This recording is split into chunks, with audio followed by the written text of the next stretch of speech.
All right, so here's that bubble raise, going nice and slow, That's so satisfying. nice and slow, the whole way. Okay, so these are your pottery wheels. We have a couple different options as far as wheels are concerned. They relatively all do the same thing. It's just like buying a car. There's different brands. They still get you from point A to point B. We have these greenish yellow ones are Brents. We have some Pacificas here. And then this is a Shimpo. Even though they are different brands, you always have a foot pedal. On the right hand side, there's going to be an on and off switch. It should always be in the off position whenever you first sit down at the wheel, which means whenever you leave the wheel, you always turn it back off. So we're going to flip that switch on. And then the tools that we're going to need for the throwing process, starting with the wheel itself, is we have something called a throwing bat.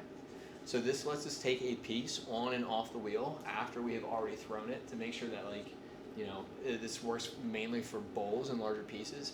We don't mess them up trying to get them off the wheel. So if we do throw a bowl later on, like 4 weeks down the road in the semester, we'll use these bats to put them on the wheel and then take them off and put them on our shelves. Does that make sense? Okay.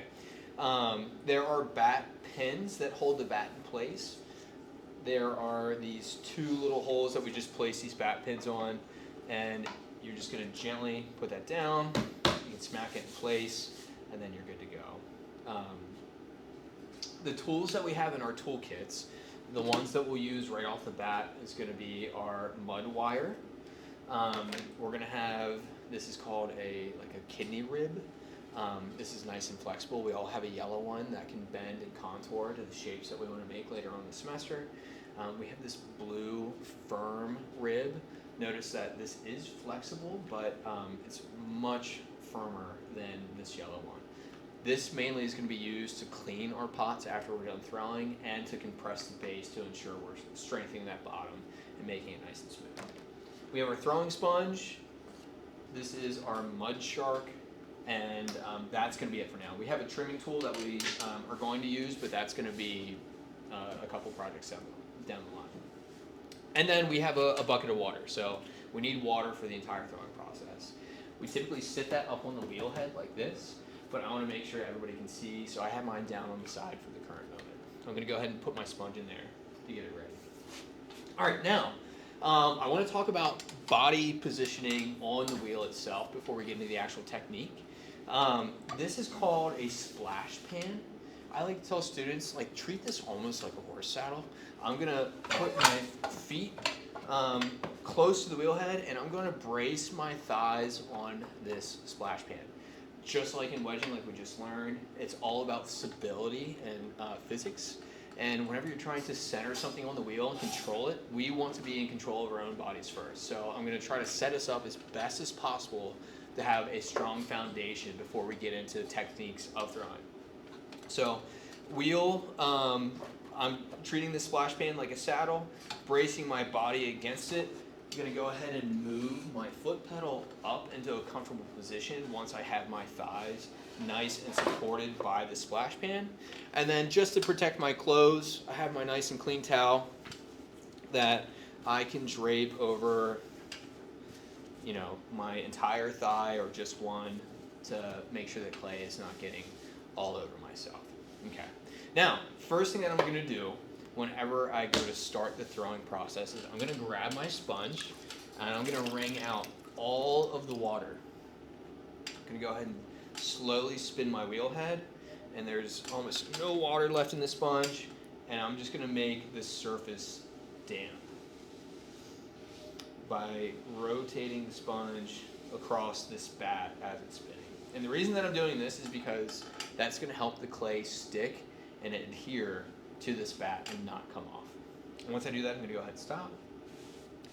I'm going to grab my 1.5 pounds of clay, and I'm going to cup my palm and just make sure that I'm getting a nice round surface to smack against the wheel head. Again, the purpose of this, rounding this off, is so that way whenever I smack this down like this, that rounded edge is flattening out and pushing all the air away from the wheel and not trapping it underneath the clay ball. If we get a little air pocket underneath of that, as we go to center, that air pocket is going to be pushing back against us, and we don't want that.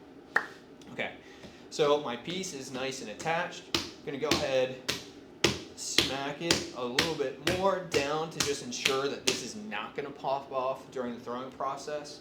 And if I want, I can even take my pointer finger, rotate it slightly, and I can smear that outside edge on. And now I know for sure this is not going anywhere. Okay, like you can see, like the bat moved before this could even come off. Okay. All right, so that's our body position. That is getting our clay nice and fixed on this bat. And now comes the actual throwing. Okay, so when you're throwing, we are, again, like we're going off of that stability that we already created with our body in conjunction with the wheel itself. But now we need to stabilize our arms, because our arms are going to be doing the work in this throwing process. So there's always 3 points of contact. Your left arm, the elbow is going to tuck into your hip. And if you can't tuck it into your hip, because we all have different bodies, you can press it down on your thigh like that and use your thigh as a point of contact. So I'm like, I have a really strong base. If somebody tried to push my arm, it really wouldn't move too far. Versus if I had my arm up like this, it's going all over the place. So that's 1 point of contact. I'm going to do the same thing with my right arm. That's 2 points of contact.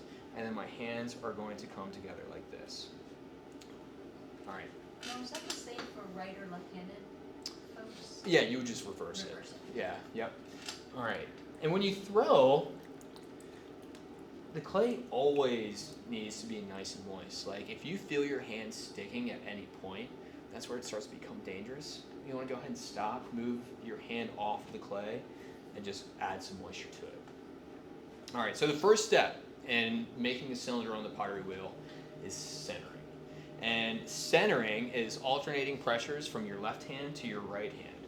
Your left hand starts by using this really muscly part of your palm, and it's making contact with the bat, and then it's slowly leaning in with your torso and pressing in with that outside hand. And I'm even using my pinky to control the very bottom of it. So notice as I lean forward with my torso, so does my arm, because it's connected to my torso. It's connected to my hips. So that's what's creating that centering process. Do you remember how we talked about spiral wedging? It's utilizing the physics and the weight of our torso. We're doing the exact same thing here. It's not about strength. It's about being smart and using the physics of your own body to control the medium. So that left hand is pressing in like this, causing it to go up. And then your right hand is going to be creating a karate chop motion, and it's going to be pressing down, just like this. It's starting to get a little tacky, so I'm going to go ahead and add some more moisture with that sponge that's in my hand. And then I'm going to alternate those two pressures, back and forth, until we have it nice and centered. And take a look at my torso. My arms are tucked into my thighs. I'm using my chest to control my biceps, and they're not moving, okay? Again, I'm like creating the stable foundation, starting with my, legs gripping against the splash pan, arms touching against those legs and my hips, and then my torso pinching them in position. Does that make sense? Okay, so once you get it to this step, everybody gets so excited because this is the first part that's like really difficult. And they always go, oh, I got it centered. And then when they pull back, they create a wobble because they're pushing off the clay unintentionally. So any motion that you do on the wheel, always keep the wheel spinning and slowly release your hands. And then once your hands are released, then you can slowly stop the wheel, okay? We always want to keep the wheel in motion. Once we get that centering done, again, alternating those pressures, moving in, pulling out, and I'm creating basically a trapezoid shape or a Rolo, like the candy. And I'm gently letting go. and moving away from it. Okay, and this is the shape that I want. That's the first part, centering. The next part is easy peasy.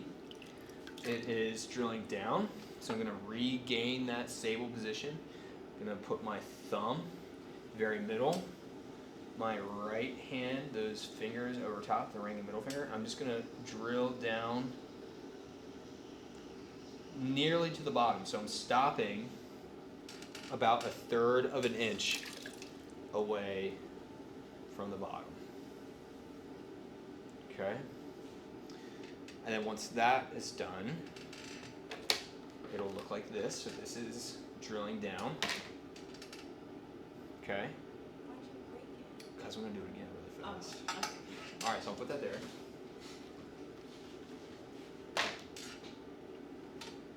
Then we get to open up. So we're going to recenter. Oops.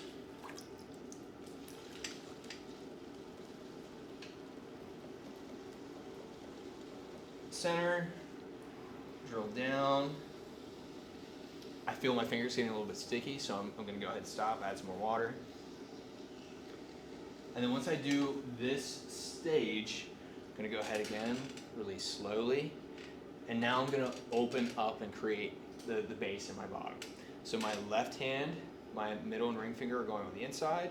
My right hand is creating that third point of contact and just literally providing stability and strength. Placing my elbows down. And then I'm going to go ahead and just pull back in a nice stable motion. I feel my hand starting to stick again. So I'm not afraid to stop, add some more water. And I'm pulling back. You can even lean back a little bit until you get a nice flat base. Okay, and now this is where that blue firm Mud Tools rib comes in. So this is it's called a shape 4. I'm going to go ahead and get this nice and wet. And I'm going to use this right angle right here to compress this base. So I'm holding on to it nice and tightly. I'm starting with this rounded portion in the center, and I'm compressing down and creating a nice and flat bottom. You know, people would say that this compresses the clay so that way you don't cause S cracks later on. But the real practicality of it comes later after it's glazed. Some people like to add in spirals. For me personally, if you're using like a mug or a cup to drink coffee from, like the milk and the sugar and the coffee sits in those spirals and then becomes hard to clean. So I'm using this right angle to compress, but the real functionality of it comes later on when you're using it. So this is going to be a nice, stable bottom that I can get in and make it clean. Does that make sense? Okay, now the next step is going to be the volcano. So this is the very first step, and what we're doing is we're basically moving this thickness of clay upwards and in towards the center and creating a volcano. And that's going to allow us to begin the actual throwing process. My left hand is kind of creating a U like this, and I'm going to go ahead, put that elbow down, dropping that U into the center, and my middle finger here is resting on the very outside corner that I just created. I'm going to go ahead and lean forward. My pointer finger is reaching for the sky as best as it can, and I'm creating a ramp with my middle finger that I'm going to push up onto with this thickness of clay. So watch here what I do. So I've got a nice full sponge of water so that way it stays nice and wet through the whole process. Left hand is braced where it needs to go. Middle finger is resting in that corner. Pointer finger is pointing up. And my thumb is resting on the bat pin, again, resting on the bat, providing some stability. I'm gonna put my sponge directly on the bat, making that third point of contact with my hands. And I'm gonna push down on the bat until I meet the clay. And then I'm gonna slowly pull up, press in, and as I'm pulling up, my wrist is changing positions to accommodate that clay going up. Does that make sense? Yeah. Okay, and then notice, like, we are moving upwards into that cone shape. So The biggest things that you're gonna fight whenever you're throwing are gonna be like the actual centrifugal, are gonna be the centrifugal forces of the wheel itself. If you have a pot that has a really wide rim, as it's spinning around, that momentum is trying to stretch it outwards, and we want to go up. So to keep from it being pulled out, I try to keep this top rim as close to the center as possible until I'm ready to actually like shape it. Okay, so this is what this looks like now. Okay, so that's the volcano.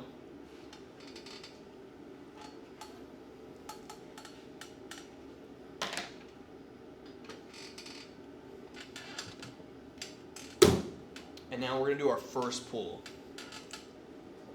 Centering is like the first difficult step that people come in contact with, and then the pull is the second and final step that a lot of people find difficult. So, what am I doing? What's this called? Centering. That's the first step. What do I do next? Volcano. No, the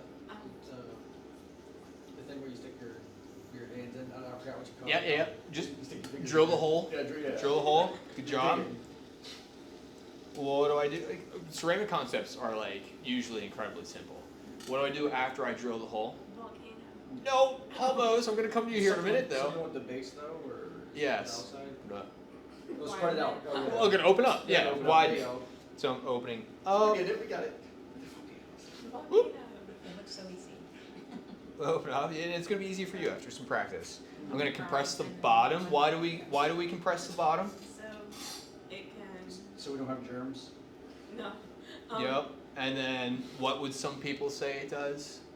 Compress. It compresses and strengthens the bottom. I can do this. Yeah. What do we do next? Volcano. We do volcano. Yes. All right. So I'm gonna do that volcano. I love the volcano. So there's our volcano. And then the pool, the mysterious pool. Okay. Pool's hard to explain because you can't see what my interior hands are doing. I'm going to show you once while it's actually being thrown, and then I'm going to show you a second time where I cut it in half and show you what's going on from the interior. So the positioning for this, my left hand is in the bottom. And what I'm doing is I'm touching the very base on that corner, like same positioning as the volcano, and I'm pressing out and creating a bubble until I see this little shadow right here. So what I'm doing is I'm pressing out like this, and then with my sponge in my right hand, I'm gonna pick up that bubble and press in and slowly rise with that bubble. So it's gonna look like this. Left hand is pressing out, right hand is pressing in, slightly underneath, and then I'm gonna pull up nice and slow. Okay? So this is what that looks like. Using my middle and ring finger through this whole process. And the sponge is giving me a bigger surface area that's making this easier to do. So I'm pressing in, I have those 3 points of contact. Where's my left arm right now? It's on, Oh. on your hip. On Or your in- hip, in on the your little thigh, pockets? and your It's not on my hip. Where's it at right now? Oh, your left It's wait. in the air. it's in the air, and that's like really unstable that we talked about, right? That's not your So left. we're gonna. No, that's not. That's, It's my that's left. It's your Oh. right. It's really unstable when it's up in the air, so I'm kind of chicken winging it and really pressing my bicep against my torso to get that stability back. Like a T-Rex. Yeah, well, I'm T-Rexing it. That's perfect. All right, so here's that bubble raise, going nice and slow, That's so satisfying. nice and slow, the whole way to the top, There's a rook. just like that, and then I can compress that rim with my finger. It's beautiful. Okay, so you're like, wow, that's awesome. What'd you do? I couldn't see it at all, right? If we cut this in half and I clean this up a little bit so that way we can really see. It's like a cake. You want to hear? Has anybody watched the show? Is It Cake? Yeah, I love that show. So I was just talking with one of the contestants last week because she loves using these ribs to make her cakes. Oh, I bet. Yeah. Super, super cool. Okay, so if I cut this in half, this is what's going on.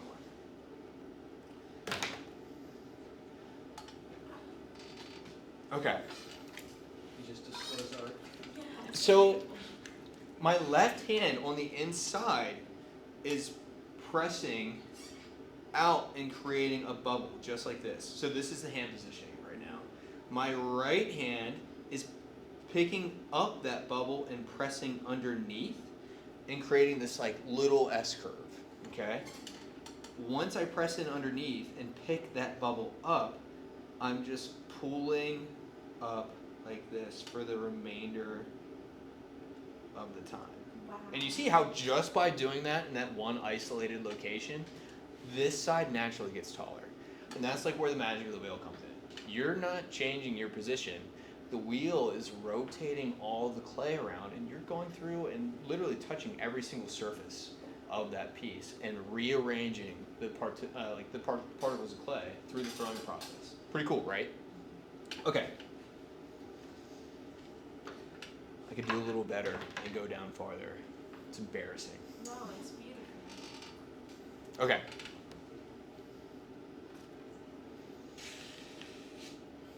So we're gonna do it one more time.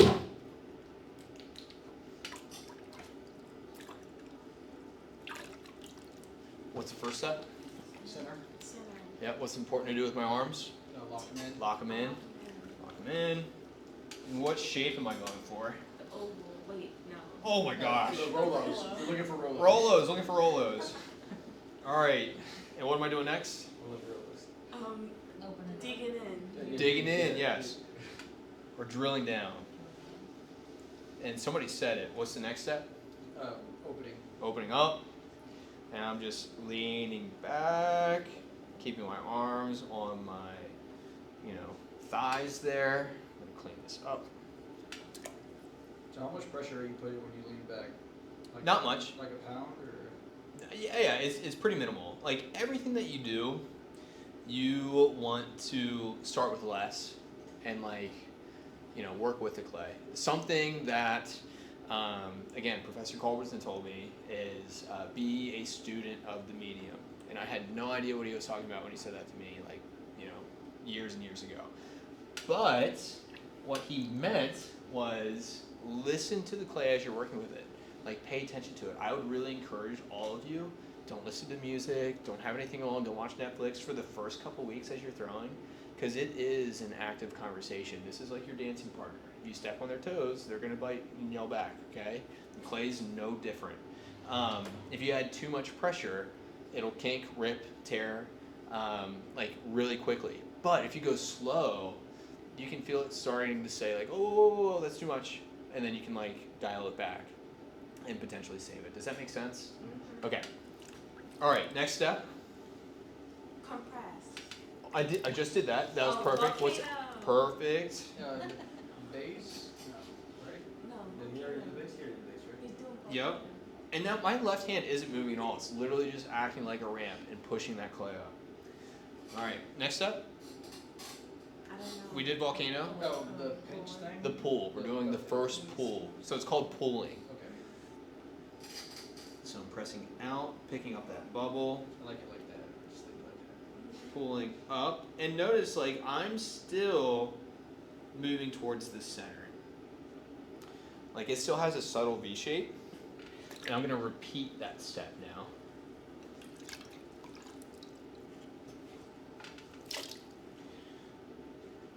What if you can't fit your hand in it? Though? You should be able to with the amount of clay that we're using. Okay. So this is gonna be my last pull. It's so beautiful. Stop it.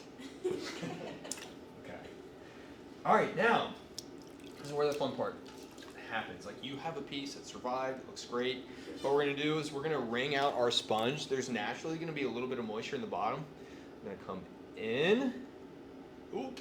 If you lose your sponge, just stop the wheel, gently go back down in there, Get it out. Stop. and you'll be good. Your misfortune brings me peace. All right. One last time. Okay, so all the moisture's out of there. Now I'm gonna come in. There's a little bit of a side skirt of clay here that's like supporting the walls that I'm gonna get rid of. Do you see how it kind of like tapers down? So that's where our fancy mud shark comes in. We're gonna use this angled side right here. We're gonna brace ourselves. I'm holding it like a pencil, how I would hold a pencil. And then my left hand is supporting that, and I'm going to gently and slowly push this down the side until it starts to dig in to that side skirt. I can move that off, but clay sticks to itself, so a little trick to make sure that the side skirt doesn't stick whenever I'm removing it. So I'm going to take my sponge. This is going to act like a ramp. I'm going to squirt a little bit of clay into that ravine and then cut that off. Okay? Lastly, I want us all to be able to take our pieces off the wheel. Okay? There's no reason to let it sit on the wheel overnight and like take up a bunch of room with this super large bat. We can clean this up and take it off. So the way that you do that is you take this edge on this blue shape 4 mud tools rib. I'm gonna put my hand on the inside of support, and I'm gonna come on the bottom here, start at the very base, and I'm going to just use my inside hand as support, and I'm gonna scrape off all the gooey clay on this piece. And if I want, I can like kind of shape it just a little bit. For this first project, we're just making cylinders. Our goal is to make 10 cylinders that are 6 inches in height. That is your assignment. Yes. So this whole time you're talking about kind of like what you're doing with the wheel, but you're not talking about like speed. Yes. Is there a difference of like when you're shaping it versus when you're kind of like cleaning it up here? Absolutely. Let me take this one off, and then we'll go through from the very beginning one last time. Is that okay? Okay. And then the last thing that we're going to do is we're just going to add a bevel into the base here, and that's going to just add a little bit of a like cast shadow when it sits on a table and makes it look a little bit lighter and bring like more of an elegant appearance to it. And then our mud tools rig. So we're going to grab these 2 handles. We're going to press our thumbs into it like that to put compression on the wire itself. I'm going to go ahead and keep this spinning slowly and press this on the bat, and I'm just pulling back like this. And you can see it already popped. I have this clay residue on my hands. I can scrape it against the splash pan, give it a nice drying on my towel, and because my hands are dry, they're going to stick to the clay. I can just gently cup and then lean back, and that's going to pop off, okay? And then you have a piece, just like that. Okay, wheel speed. Let's talk about wheel speed. So, I'm going to have you walk me through again, like the stages of each piece, and we're going to talk about the wheel speed. Whenever I'm doing the first part, which is what? Centering. My wheel speed is going to be fast, okay? Almost completely to the bottom. Like, I want to knock all these ridges and bumps off of the piece like as quickly as I can. And if my wheel speed is going like this, like a lot of people like add pressure at different times, and it ends up just making the centering process worse. So I'm going to speed this up. It's kind of like if you drive over a bunch of speed bumps as fast as you can, you don't feel them as much if you drive really slow. Yeah. Yes, right. Okay, so wheel speed is high here. I'm going to go through my centering process.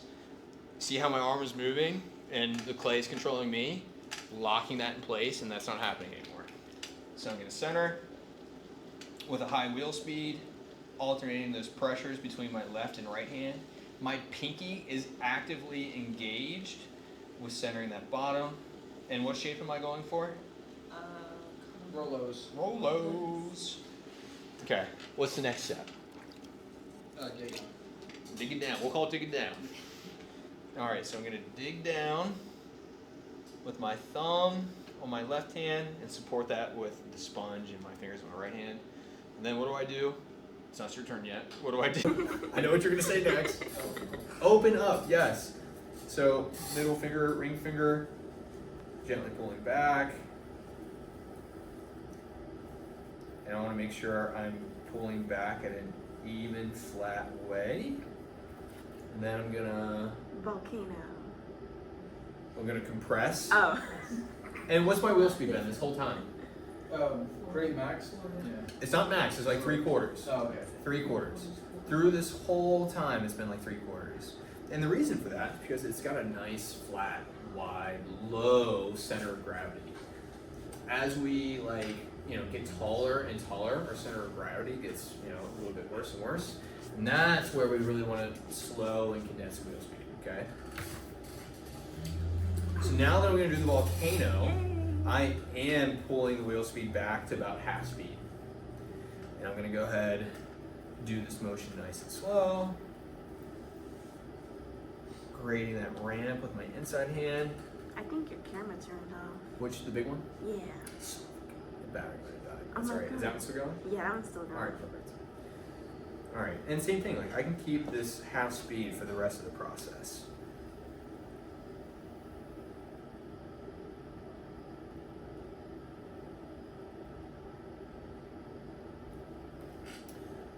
Press the rim. One more pull.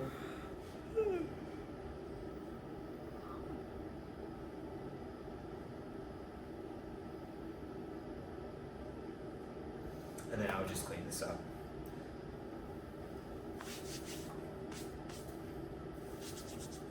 I didn't do my trick there, but that's okay.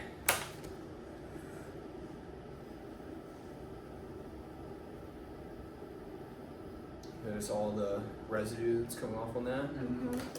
And then, So you just put it all in the water, or what's that? do you just put all the extra in the water? Or? Yeah, I just put all the extra in the water for the time being. And then I can come in and get that extra water out of there with my sponge. Okay. That's a bad in half right, but It's okay. that's, we want really nice and even cross sections through the whole thing. Okay? Mm-hmm. Does that make sense? Yeah. Okay, not too bad? Not too bad. Okay, so now it is 9. Okay, so here's what I'll say. If you want to start, you can. However, starting in 15 minutes with 15 minutes left, plus needing to clean up, is pretty rough. So I'm gonna clean up this wheel, get it back to exactly how it is. All my extra clay chunks just go in that barrel over there. Mm-hmm. Water goes in the sink, and then if there is extra clay in the sink, we do go through and clean that up as well. Do we want to go ahead and call it quits for the evening? Okay, yeah, I think that's a wise move. Okay.